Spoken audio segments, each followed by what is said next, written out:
নারকোল, এই যে নারকোল আমি তোমাকে দেখাবো, আমাদের নিজের গাছেরই নারকোল, সেটাকে আমি ছাড়িয়ে দেবো এবং অপর্ণা সেটাকে নাড়ু বানাবে।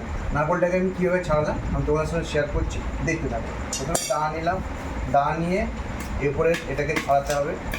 ছেড়ে যাওয়ার পর এবার কী করতে হবে, এটা হলো সাঁড়াশি দিয়ে কীভাবে করতে হবে না, প্রথমে সাঁড়াশি দিয়ে এইভাবে এটাকে গেতার পর এটাকে এরকম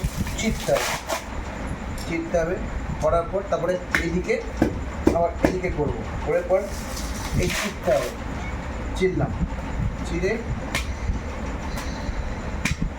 কয়েকবার এরপর দেখে নিতে হবে। এই হওয়ার পর খোসাগুলোকে ছাড়াবো, এভাবে ছাড়াবো জলের পাত্র দিয়ে খোসাগুলোকে ছাড়াবো। এটাকেও ভালো করে এই করে নিয়ে এটাকে চেপে এটাকে ছাড়ানোর পর এই দেখো নারকোলটা, ভেতরের নারকোলটা বেরিয়ে গেল। দেখো নারকোলটা কত বড়, আমাদের বাড়িরই গাছের নারকোল। সেটা দিয়ে এই গোপালকে নাড়ু করবে। এই হয়ে গেল, নেওয়ার পর জল নড়ছে।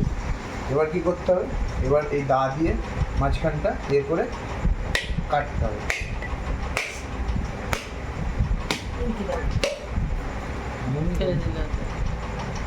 এই দেখো নারকোল ছাড়ানো কমপ্লিট।